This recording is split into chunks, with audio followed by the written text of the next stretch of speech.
Motovlogger, the Bandit Nev on some Moki, the Suzuki Bandit on this Sunday afternoon, about 22 degrees Celsius, so it's cool, very cool for this time of year. A couple of clouds in the sky, but nothing threatening, so pretty much a very nice day to take a ride out and use Smokey here. So what do I have for you today? Well, my cousin's son has a car the same age as myself, and he's in the same insurance company as myself, and he had his car appraised yesterday, and they decided that they'd write it off. Now, he said, well, I want to keep the car. Or, not so, yeah, he wants to keep the car, and he said, I want to buy it back. You can't do that. It's got to go to the car auctions, and then you go and bid on it, and that's how you buy it back. It says, well, how much am I going to get for the car? And they said they won't tell you until you surrender the car next Wednesday, this coming Wednesday. So you don't know how much you're going to get for the car, but once you've surrendered it, they'll tell you, and then you got no bloody choice. Whatever they give you, that's it. Now this has got my back up even further in my dilemma with the insurance. And I suspect that they'll do exactly the same to me as what they have done to him. Write my car off and say you got to surrender it, say next Friday, and then they'll tell me how much they're going to give me for the car. Now I don't know this for sure, but I've got a pretty good reason to believe that they will say exactly the same to me as what they did to my cousin's son. So he's in a dilemma. I mean, I don't owe anything on my car, and but he does. He's still, well, I think he's got payments for the next 2 years, I think. So he's in a worse dilemma than me. So what I did last evening, Saturday evening, I got a quote again from Yui for third-party property, and it's $14.86 per month. Now that was the cheapest of anywhere that I've had quoted, so I've actually signed up for it, folks, for third-party property, because as far as I'm concerned, they're not going to get my car. Now, I will, if they write my car off, I will go into my insurance company and cancel the payment of the comprehensive insurance that I have to pay per month for the car. I pay $700 per month for the, per year for the car. So it's not exactly chicken feed.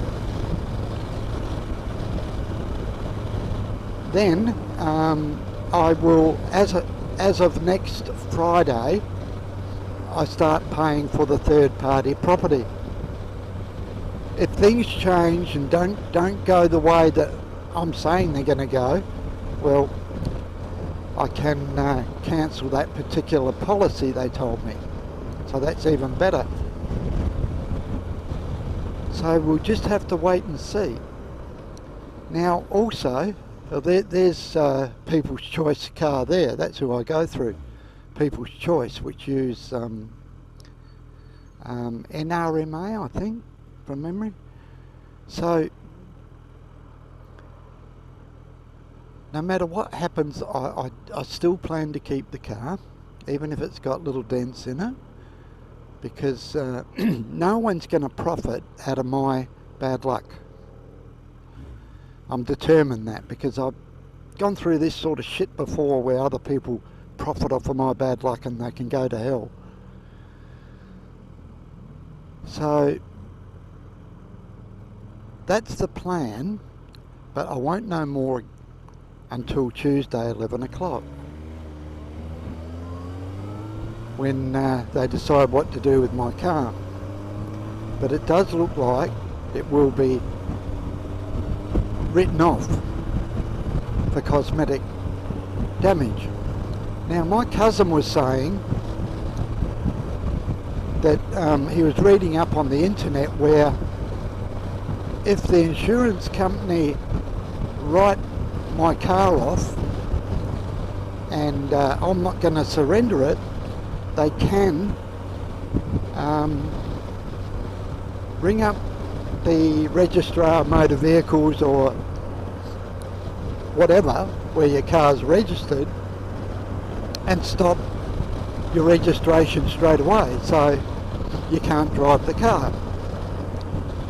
Now I'm not sure if that actually happens here in South Australia or not. I don't even know if it happens in other states. But if they do, if by chance they do that, well, I'll put the car in the shed. I will then book it in at Regency Park, where you have to take cars that have been repaired, that are been a repairable write-off, and they check it over to make sure it's still roadworthy. Now with my car, it's cosmetic, so they will pass it. So that means then I can get my own car back and stick it right up them. But I don't know whether that's the case. So all this has got to play out yet. But it's certainly an interesting scenario at the moment. And I'm getting all sorts of information left, right and centre at the moment. Now, also what they've decided to do in my state here is, if you have a look there, unleaded, $1.89.9 a litre. Yesterday I paid $1.45.9 a litre. So all of a sudden it's gone up to even higher than the highest peak before the low cycle last time. So it's gradually creeping up bit by bit, the petrol, and it looks like the rumour that it's going to be $2 a litre by Christmas, and there's no reason for it to go up like that. But what can we do? We're helpless to do anything. They've got us by the short and curlies, and if you want to ride or drive, you need to go anywhere, you got to pay the price. And I think it's disgusting. Now there's one other thing I just want to mention, and there'll be people that know this name, and there'll be people that don't. And his name is Kyle Rittenhausen. And all I want to say is, what a disgusting outcome that was. He got away with killing 2 people and wounding another. A 17-year-old without a gun license, shouldn't have been in the state, thought he was this macho redneck and decided to shoot 3 people before he was apprehended. That's all I'm going to say about it. The verdict was absolutely disgusting, and this is what's happening over there. And all as I can say is, I'm bloody glad I don't live in that place. Anyway, we'll continue on, and if I think of something else or something interesting happens, I will I'll put it in. Now that I know and know the program of Cyberlink PowerDirector a little bit better.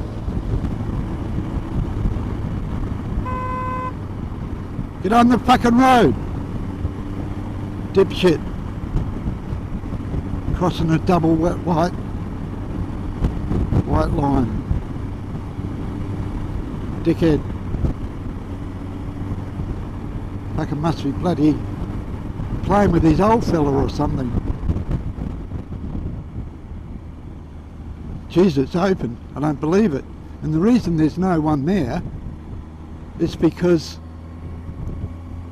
they're never open, so people don't come up here anymore. Yeah, there's just something while it's on my mind at the moment. I just want to give a cheerio to Steve's Hornet 900, who is having a few issues with an abscess. And I hope by now, Steve, that you've had it rectified and it's not keeping you up all night. And also I want to mention James Ainsworth Ryder, whom I watched this morning, and he went and delivered something for the Yamaha that Steve's got as well. I thought that was pretty good of you, James. Well done.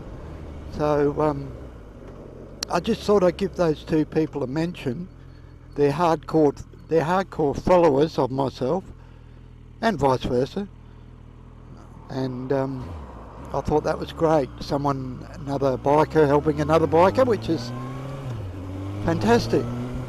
So on and upwards. Now don't take it to heart too much.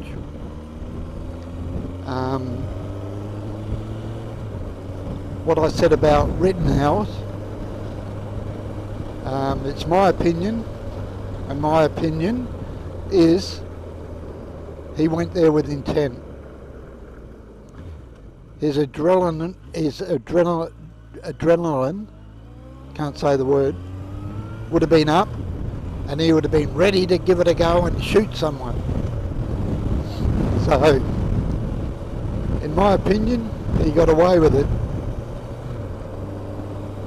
and he shouldn't have. He should have got, not necessarily murder, but he should have got something. One person I left out that's a big follower of my channel is Noel over there in Wellington. He just had I just watched one of his videos this morning actually on his Triumph. I give a cheerio to Noel, and he's been a staunch watcher of my channel, and Marty, when he gets a chance, over there in New Zealand, when he gets a chance he watches my videos. So if I missed out anyone, I apologise. But you do tend to get your supporters, staunch supporters, that watch every video you do and comment. And then you get people that probably, if you watch their video and comment, they'll comment on your latest video. So anyway, nothing else much happened. I put all the highlights in. So this is Bandit Nev on Samoki, the Suzuki Bandit, on this rather lovely Sunday afternoon. Don't forget, Tuesday I will be going to take the car in to be assessed, and I'll give you an update Tuesday. Am I looking forward to it? No, because I know I'm going to be a loser. I'm going to be the biggest loser.